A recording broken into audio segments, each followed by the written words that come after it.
વિદ્યાર્થી મિત્રો, વંદે માતરમ.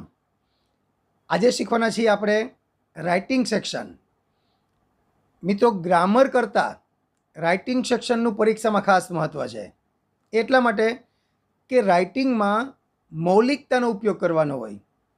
આપણે એમ કહી કે નિબંધ લેખન ચાલો, તો નિબંધ લેખનમાં કાંઈ ગોખણપટ્ટી ના ચાલે તમારી. તમે કેટલા નિબંધ ગોખો કયો હાલો, પણ એના કરતાં બેટર એ છે કે તમે નિબંધ લખતા શીખી લ્યો. અને આજે આપણે રાઇટિંગ સેક્શનમાં પહેલાં રિપોર્ટ રાઇટિંગ શીખવાના છીએ. આ રિપોર્ટ રાઇટિંગમાં પણ તમને હું વાક્ય કેમ બનાવવા એ શીખવાડીશ. બીજી વાત કરું તો રિપોર્ટ રાઇટિંગ તમારે ધોરણ 10, 11 અને 12 આ ઉપરાંત બીજી કોમ્પિટિટિવ એક્ઝામ હોય તેમાં પણ રિપોર્ટ રાઇટિંગ આવવાનું છે પરીક્ષામાં. બીજી વાત કરું તો ધોરણ 9, 10, 11, 12 બધામાં ગુજરાતી ભાષામાં અહેવાલ લેખન આવે. તો અહેવાલ લેખન જે આવે છે ને એ આપણું રિપોર્ટ રાઇટિંગ છે. તો તમે ગુજરાતીમાં શીખશો ને પહેલાં તો ઇંગ્લિશમાં શીખવાની મજા આવશે, પણ હું તમને જે ઇંગ્લિશમાં શીખવાડીશ ને તો તમને ગુજરાતીમાં શીખવાની પણ મજા આવશે. તો શરૂ કરીએ આપણે હવે આપણું રાઇટિંગ સેક્શન, એમાં રિપોર્ટ રાઇટિંગ. હવે જોઈએ આપણે કે રિપોર્ટ રાઇટિંગ એટલે શું. તો જો રિપોર્ટ રાઇટિંગનો મતલબ થાય અહેવાલ લેખન. તો અહેવાલ એટલે શું? તો અહેવાલ એટલે કોઈ બની ગયેલી ઘટના, બનાવ કે પ્રસંગનું વર્ણન. મતલબ જે ઘટના બની ગઈ છે આપણે એનું વર્ણન કરવાનું થાય. આમાં બની ગયેલી ઘટનાનું વર્ણન એટલે અહેવાલ લેખન. બીજી વાત કરીએ તો અહેવાલ લેખન છે ને એ મોટે ભાગે છે ને ભૂતકાળમાં જ આવે. કારણ કે અહેવાલમાં શું છે, બની ગયેલી ઘટનાનું વર્ણન કરવું છે આપણે. તો સ્વાભાવિક છે જે ઘટના બની ગઈ હોય એ કયા કાળમાં આવે? એ ભૂતકાળમાં આવે. અહેવાલ તેના ઘટનાક્રમમાં જ લખવો. હવે એટલે શું ઘટનાક્રમમાં લખવો એટલે મતલબ તો કે એની શરૂઆત, મધ્ય અને અંત, એનો ક્રમ જે હોય ને એ ક્રમ તમારે જાળવી રાખવો પડે. મતલબ કે જો કોઈ પણ ઘટના બનતી હોય બરાબર, તો એની પહેલાં શરૂઆત કેમ થઈ હોય, પછી એમાં વચ્ચે શું બન્યું, એમાં અંતમાં શું બન્યું, આ ખાસ મહત્ત્વનું છે. અને આમે તમે જુઓ, આ ધારી લો તમે કોઈ પ્રસંગનું વર્ણન કરતા હો, હાલો, તો પ્રસંગનું વર્ણન આપણે કરતા હોય તો એની શરૂઆત જે કરીએ એ બહુ મહત્ત્વની હોય. આજ તમે કોઈ ઘટના બની હોય તો તમારે બેઝિકથી જ ચાલુ પહેલાં કરવું પડે. તમે એક સામાન્ય એક્ઝામ્પલ તમને આપું. એ ધારી લો તમને એમ કે તમે જોયેલા અકસ્માતનું વર્ણન કરો. બન્યું એવું કે તમે ધારી લો કે રાજકોટથી બરોડા તમે બસમાં જાઓ છો. હવે એ બસનો અકસ્માત થયો, ભગવાન કરે થાય નહીં, આ એક્ઝામ્પલ છે બરાબર. અકસ્માત થયો, હવે એ બસમાં તમે હતા, તમે એના સાક્ષી હતા, અને પછી તમારે અકસ્માતનું વર્ણન કરવાનું થાય. તો એમાં શરૂઆત, મધ્ય અને અંત બહુ મહત્ત્વના હોય. તમારે કહેવું પડે કે બસ સવારે 6 વાગે રાજકોટથી બરોડા જવા માટે નીકળી. તેમાં 30 મુસાફરો મુસાફરી કરી રહ્યા હતા. કેટલાક મુસાફરો સૂઈ રહ્યા હતા, કેટલાક મોબાઈલમાં મૂવી અથવા તો વેબ સિરીઝ અથવા સિરિયલ્સ જોઈ રહ્યા હતા. આમ તમારે બેઝિક પહેલાં શરૂઆત બાંધવી પડે. પછી મધ્ય આવે. એનો મધ્યમાં અકસ્માત કેમ થયો, કે ડ્રાઈવરે પોતાનો સ્ટેરિંગ પરનો કંટ્રોલ ગુમાવ્યો, અથવા તો ડ્રાઈવર વોઝ ડ્રંક, એને દારૂ પીધેલો હતો, આવું કંઈ પણ એ મધ્ય થયો.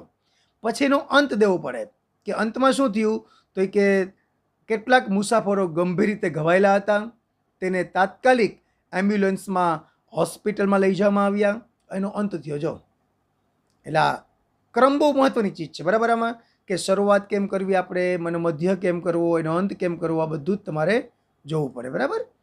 પછી વાત કરીએ તો એકેય વાક્ય પ્રશ્નાર્થ ભાવવાળું લખવું જ નહીં. રિપોર્ટમાં ખાસ જોવું પડે કે પ્રશ્નાર્થ ભાવવાળું એકેય વાક્ય ના આવે.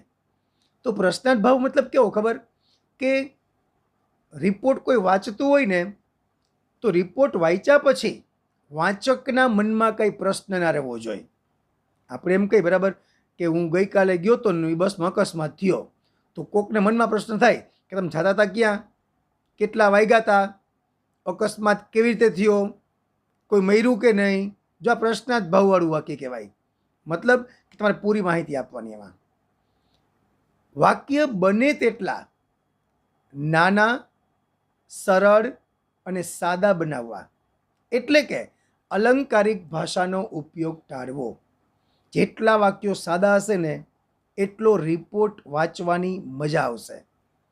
અને રિપોર્ટ વાંચવાની તમને મજા આવશે તો પરીક્ષકને એમાં માર્ક આપવાનું પણ મન થશે.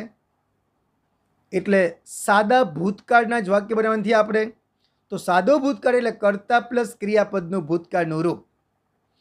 ચાલુ ભૂતકાળ પણ આવે કે આઈ વોઝ રીડિંગ ન્યૂઝપેપર. પછી એમાં ધેર વોઝ કે ધેર વેરવાળા પણ વાક્ય ચાલે. એક ટેકનિક દઉં કે રિપોર્ટ રાઇટિંગમાં હું તમને જે કહું ને બરાબર સમજજો કે ભૂતકાળના વાક્ય લખવાના. હવે ધારો કે આપણે એમ કેવું છે બસમાં 30 પેસેન્જર્સ હતા, તો આમ કહેવાનું there were 30 passengers in the bus. જો ધેર વાળું વાક્ય થયું ધેર વોઝ કે ધેર વેર. પછી એમાં ચાલુ ભૂતકાળ ચાલે કે I was reading newspaper, some passengers were sleeping. આ ચાલુ ભૂતકાળ થયો. પછી સાદા ભૂતકાળના વાક્ય તો છે જ, મતલબ તમારે ભૂતકાળની રેન્જથી બહાર જવાનું નથી અને સિમ્પલ કર્તા ક્રિયાપદ કર્મ, બસ આ પ્રકારના વાક્ય બનાવવાના તમારે. વિદ્યાર્થી મિત્રો, આપણે રિપોર્ટ શું છે તે જોયું બરાબર. હવે આપણે રિપોર્ટનું ફોર્મેટ જોવાનું છે કે મતલબ કે રિપોર્ટ હોય કેવો. ખાસ કરીને ધોરણ 11ના વિદ્યાર્થીઓને 12ના વિદ્યાર્થીઓને ખબર હશે કે રિપોર્ટનું ફોર્મેટ કેવું હોય, પણ ધોરણ 10ના વિદ્યાર્થીઓ માટે આખી વાત નવી છે. અને બાળકો, હું લગભગ 10 વર્ષથી હું બોર્ડના પેપર ચેક કરવા જાઉં છું. 10માના પણ કરેલા છે અને 12માના પણ કરેલા છે. એટલે જે કાંઈ તમને અહીંથી સૂચના આપીશું એ પરફેક્ટ અને 100% સાચી હશે. એટલે ખાસ એને ફોલો કરજો કે રિપોર્ટનું ફોર્મેટ તમને હું જેવું કહું ને એવું જ તમારે રાખવાનું છે. હવે જુઓ, રિપોર્ટ તમારો આમ બહારથી જોઈએ ને તો આવો લાગવો જોઈએ. કેવો? તો કે શરૂઆતમાં એમાં શીર્ષક આવે, પેલા ટાઇટલ. આ તમારે ગુજરાતીનો જ અહેવાલ લેખન છે એવું મગજમાં રાખજો કે પેલા શીર્ષક આવે. આપણે તમારે કદાચ ગુજરાતીમાં પણ આવશે કે તમારી શાળામાં શિક્ષક દિનની ઉજવણી થઈ તો તેના વિશે અહેવાલ લેખન તૈયાર કરો. બસ એવું જ આપણે આવશે કે સેલિબ્રેશન ઓફ ટીચર્સ ડે, એટલે પેલું શીર્ષક આવી ગયું. અથવા 15મી ઓગસ્ટની ઉજવણી તો આમ થાય સેલિબ્રેશન ઓફ 15th ઓગસ્ટ. આવું સેલિબ્રેશન કરી અને શીર્ષક તમારે થશે. અથવા વિઝિટનું પણ આવે તો visit of Amul dairy, visit of Statue of Unity. બસ આવું શીર્ષક આવશે. પછી આવશે પ્લેસ. પ્લેસમાં હોય ગામનું નામ. એમાં કંઈ બંધન છે નહીં, તમે ગામનું નામ ક્યું લખો છો, કારણ કે અહેવાલ લેખનમાં જે પ્રશ્ન પૂછ્યો હોય આપણે એમાં ગામના નામને કાંઈ લેવા દેવા છે નહીં, પણ લખવું પડે આપણે રાજકોટ, અહેમદાબાદ, બરોડા. છતાંય વિષયને અનુરૂપ કંઈક જોઈ લેવાનું, કંઈ ફેરફાર હોય તો. પછી આવે date.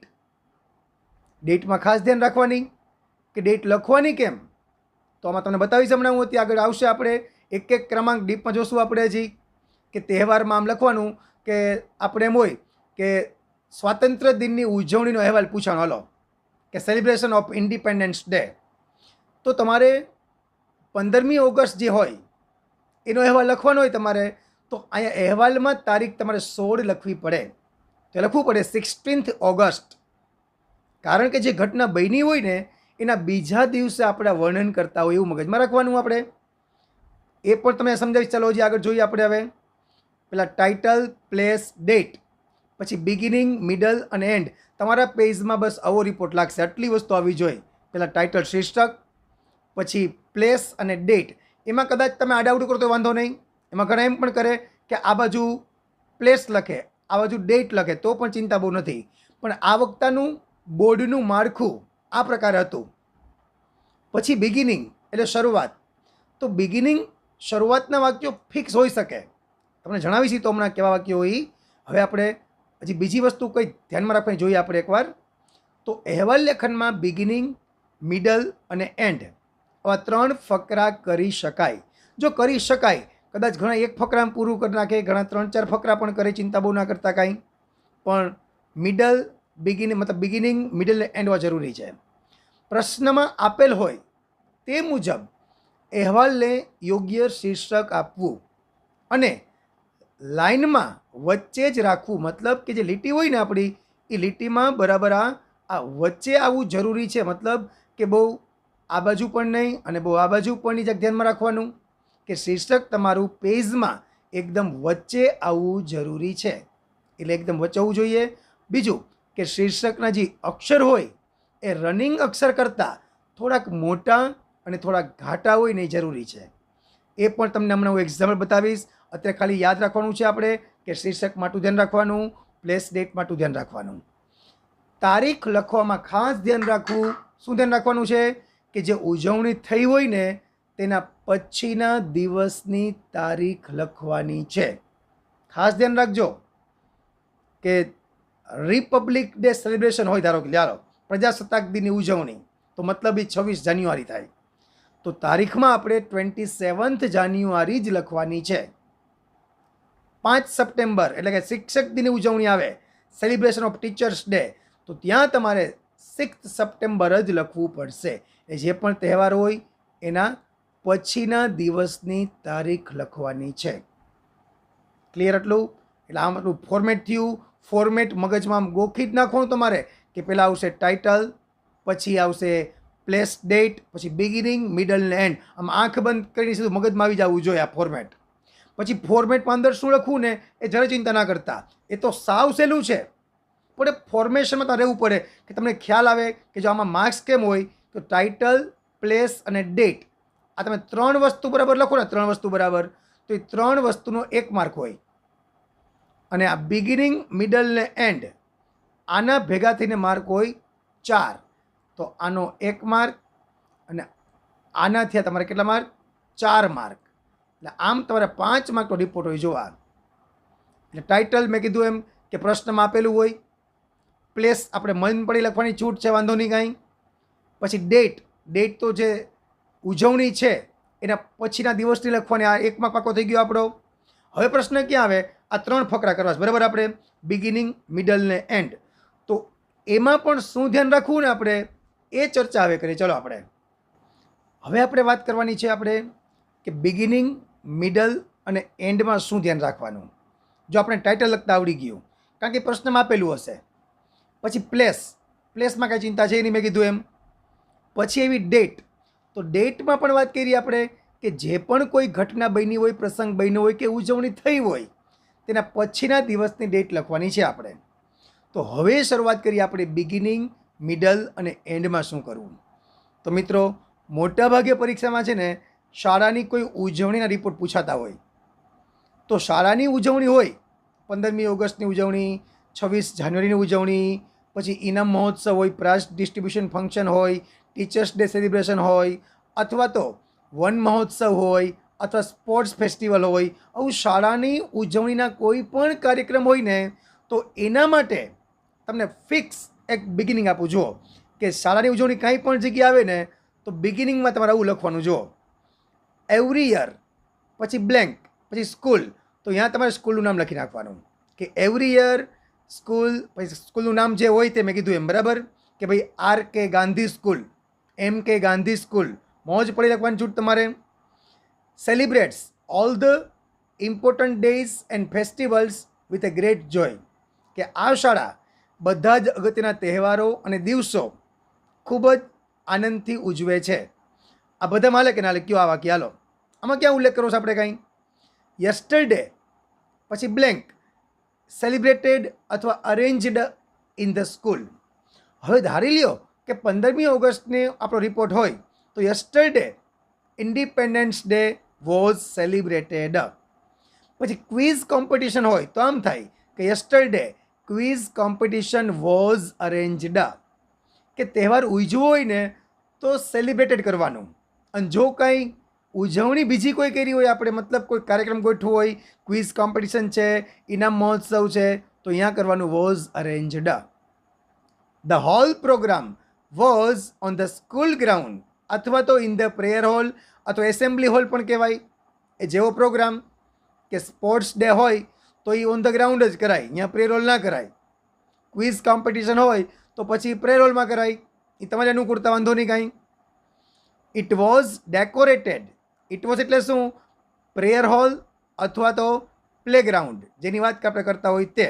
It was decorated nicely with festoons and flowers. એને બહુ જ સુંદરતાથી એને ફેસ્ટૂનથી અથવા ફ્લાવર્સથી એને શણગારેલો હતો. All the students, teachers, invited guest were present. અને એટ, અહીંયા એટ પછી તમારે સમય લખવાનો થાય. સમય પણ ચાલે, 9 AM કરી નાખો, 8 AM કરી નાખો. એ જેવો વિષય આપ્યો હોય ને એ અનુસાર તમારે સમય લખવાનો. હવે આ થઈ ગઈ તમારી બિગિનિંગ. મેં કીધું એમ કે 5 થી 7 રિપોર્ટના નામ લીધા મેં તમને, કે શાળાની ઉજવણી કોઈ પણ હોય ને તો આ તમે તૈયાર કરી લ્યો વર્ડ ટુ વર્ડ. એટલે તમારી છે ને એમ કહેવાય કે શરૂઆત બહુ સારી કહેવાય, અને શરૂઆત સારી તેનો અંત સારો જો, યાદ રાખજો. તો આપણી બિગિનિંગની વાત આપણે પૂરી કરીએ, બરાબર. હવે જોઈએ આપણે કે મિડલમાં શું કરવાનું. તો જુઓ, મિડલમાં શું કરશું આપણે, કે કોઈ પણ શાળાની ઉજવણી હોય તો ચીફ ગેસ્ટ તો આવે જ. તો જો હવે મિડલમાં આમ કરવાનું આપણે કે the chief guest of the programme was mister પછી બ્લેન્ક, કે અમારા આ પ્રોગ્રામના ચીફ ગેસ્ટ ફલાણા ભાઈ હતા. એ નામ લખી રાખવાનું ગમે તમારે. He was welcomed by the principal. જો મિત્રો ધ્યાન રાખજો ખાસ આમાં કે મોટા ભાગે છે ને વાક્યો બધાય પેસિવ વોઇસના આવે. જો આવ્યું ઇટ વોઝ ડેકોરેટેડ, આ પેસિવ વોઇસ કહેવાય. પછી એવું આ વોઝ વેલકમ્ડ, આ પેસિવ વોઇસ કહેવાય. એમિઝાર કે વોઝવેર પ્લસ ભૂતકૃદન. સામાન્યતા બે કાર્ડની વાત કરીએ આપણે તો એમિઝાર પ્લસ ભૂતકૃદન એટલે વર્તમાન કાળનું પેસિવ વોઇસ, અને વોઝવેર પ્લસ ભૂતકૃદન, અને આપણે રિપોર્ટ તો ભૂતકાળમાં જ આવવાનો પાછો. હવે જો તો chief guest of the programme was mister blank. He was welcomed by the principal. He gave a nice speech on, પછી ઓન કરી તમારે અહીંયા વિષયનું નામ લખવાનું થાય કે importance of education, importance of English language. અહીં મન પડી લખવાનું છૂટ તમારે, એટલે જ ખાલી રાખીશ આપણે. પણ વિષય પ્રમાણે લખો તો સારું, કારણ કે વન મહોત્સવની ઉજવણી હોય ને તો ઇમ્પોર્ટન્સ ઓફ ટ્રીઝ કરાય, સારું લાગે. જો it was really a very impressive speech. આ એની સ્પીચ હતી ચીફ ગેસ્ટની, એ ખરેખર બધાને ઇમ્પ્રેસ કરી દે તેવી હતી. ધેન, હવે ધેન કરીને પછી શું આવશે, ત્યારબાદ આપેલા વિષય મુજબ વાક્યો લખવા.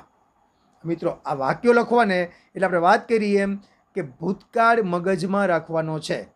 ભૂતકાળ મતલબ કર્તા પ્લસ ભૂતકાળનું ક્રિયાપદ, પછી ધેર વોઝ કે ધેર વેરવાળા વાક્ય, અને આ ઉપરાંત ચાલુ ભૂતકાળના વાક્ય એટલે કે કર્તા પ્લસ વોઝવેર પ્લસ આઈએનજી.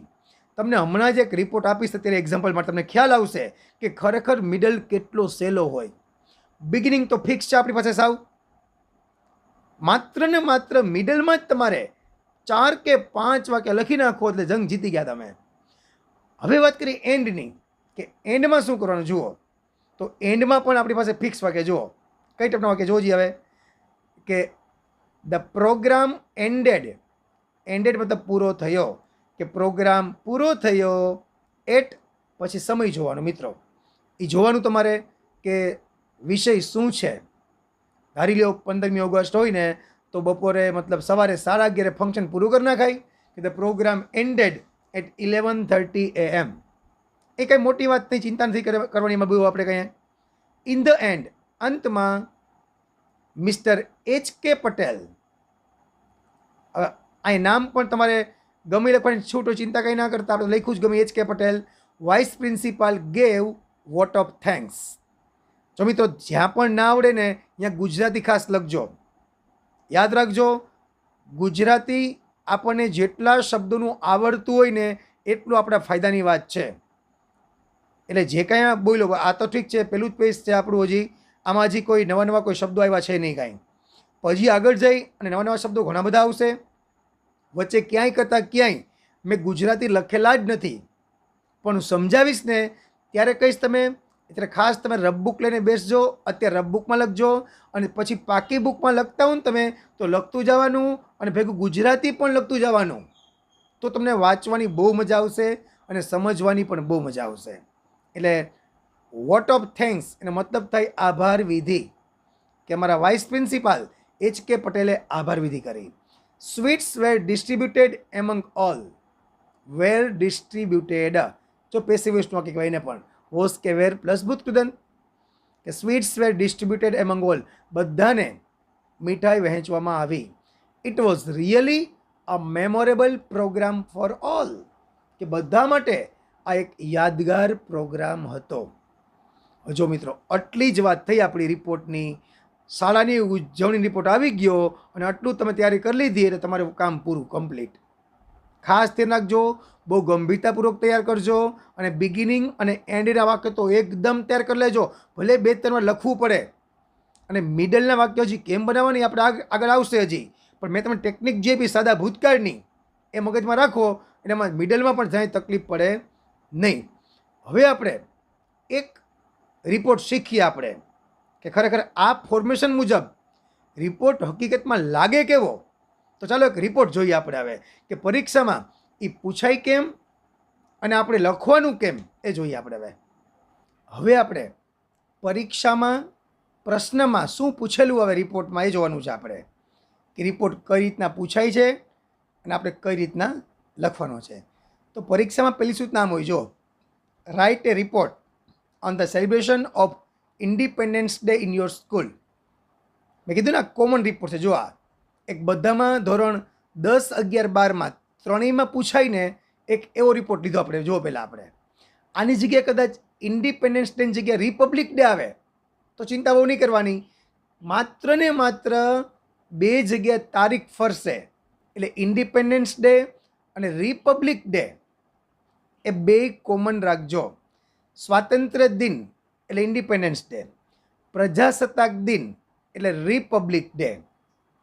બીજું કે આમાં આપણને પોઈન્ટ્સ પણ આપેલા આવે. જો આ રીતના કે આપેલા પોઈન્ટ્સનો ઉપયોગ કરી અને પછી આપણે આપણા રિપોર્ટની શરૂઆત કરવાની હોય. તો પહેલાં આપણે પોઈન્ટ્સ સમજી લઈએ. તો પોઈન્ટ્સમાં છે ગ્રેટ જોય, ખૂબ જ આનંદ થયો, મજા આવી. પ્લેગ્રાઉન્ડ ડેકોરેટેડ, રમતના મેદાનને શણગારવામાં આવેલું હતું. ચીફ ગેસ્ટ, મુખ્ય મહેમાન આવ્યા હતા. ફ્લેગ હોઇસ્ટિંગ એટલે કે ધ્વજવંદન કરવામાં આવેલું હતું. નેશનલ એન્થેમ, રાષ્ટ્રગીત ગાવામાં આવેલું હતું. ડિફરન્ટ પ્રોગ્રામ્સ, અલગ અલગ જાતના પ્રોગ્રામ્સ હતા. સ્પીચ મતલબ પ્રિન્સિપાલની છે, ચીફ ગેસ્ટની છે એની સ્પીચ હતી. અને વોટ ઓફ થેન્ક્સ આની વાત તો કરી હતી આપણે. આભાર વિધિ.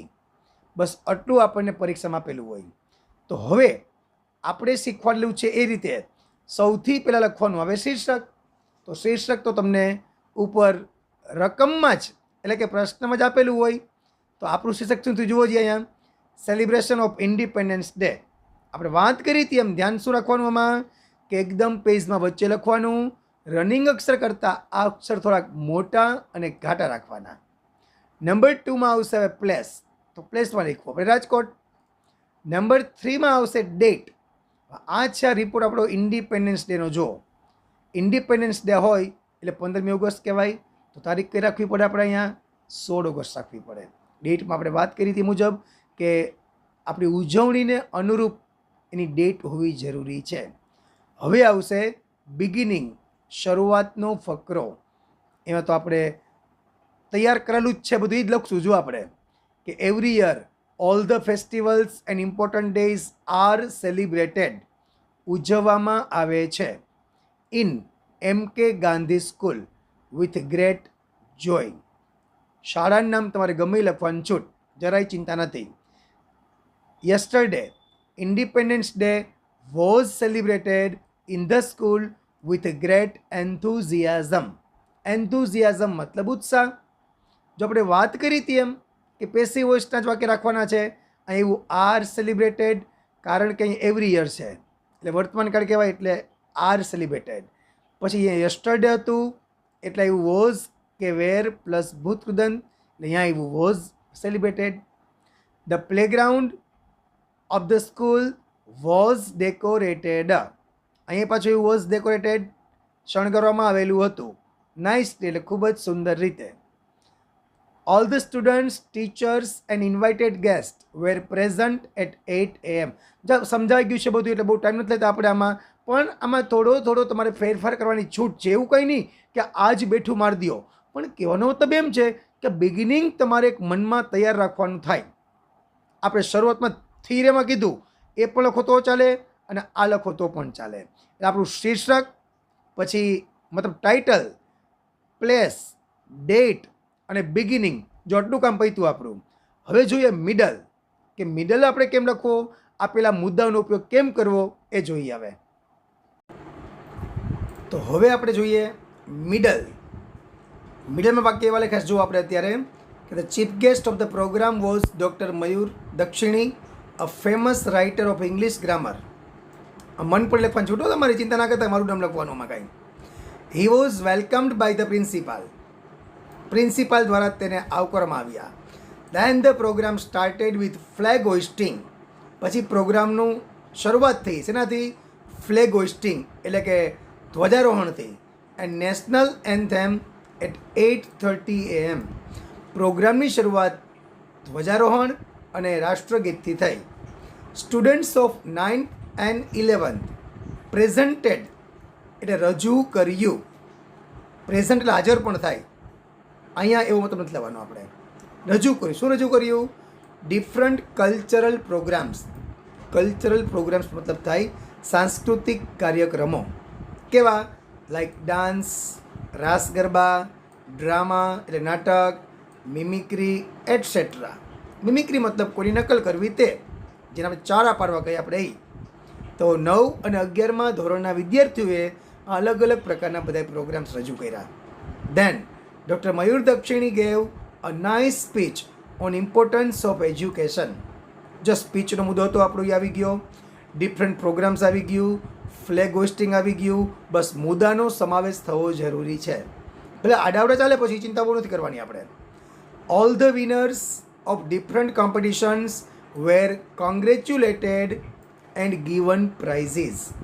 કે અલગ અલગ સ્પર્ધાના જે વિજેતાઓ હતા એ બધાને અભિનંદન આપવામાં આવ્યા અને એને ઇનામ પણ આપવામાં આવ્યા. તો જો મિત્રો, આ કર્યું આપણે અહીંયા મિડલ. હવે આપણે એન્ડ જોઈએ કે એન્ડમાં શું કરવાનું છે આપણે. તો એન્ડમાં જ વાક્ય જો આપણા એટ લાસ્ટ, છેવટે મિસ્ટર MG પટેલ એટલે કોણ? Vice principal of the school gave vote of thanks. એને આભાર વિધિ કરી. The program ended. જો અહીંયા મિત્રો ખાસ ધ્યાન રાખજો, અહીંયા વાક્ય શું હતું? The programme started. તો આ વાક્ય છે ને પેસિવ વોઇસનું બનાવવાનું નથી. મોટા ભાગના ભૂલ કરે પ્રોગ્રામ વોઝ સ્ટાર્ટેડ, અહીંયા કરે પ્રોગ્રામ વોઝ એન્ડેડ. આ બંને વાક્યો આમ જ કરવાના છે. પ્રોગ્રામ સ્ટાર્ટેડ અને program ended at 11:30 AM. It was really a memorable. Memorable મતલબ થાય યાદગાર. આ બધા માટે એક યાદગાર પ્રોગ્રામ હતો. જો મિત્રો શું અઘરું કયું આ માલો. હવે આપણે બિગિનિંગ, મિડલ ને એન્ડ પૂરા કરી લીધા. માત્ર ને માત્ર આપણે વાત કરીએ ભૂતકાળના જ વાક્ય લખ્યા, પણ પેસિવ વોઇસમાં તો ભાર મૂક્યો આપણે. અને ગુજરાતીમાં આપણે કહીએ ને તો કર્મણી રચના વાપરવાની થાય. આપણે પહેલો અને અગત્યનો રિપોર્ટ પૂરો કરીએ આપણે અહીંયા. ઇન્ડિપેન્ડન્સ ડે અને રિપબ્લિક ડે બંનેમાં માત્ર તારીખનો જ ફેરફાર આવશે. પહેલામાં 15મી ઓગસ્ટ હોય તો 16 ઓગસ્ટે લખવાનું આપણે એમાં, અને 26 જાન્યુઆરી આવે રિપબ્લિક ડે આવે તો આપણે અહીંયા લખશું 27 જાન્યુઆરી. બાકી આમાં રહેલા વાક્યમાં કાંઈ ફેરફાર નહીં કરો તો ચાલશે.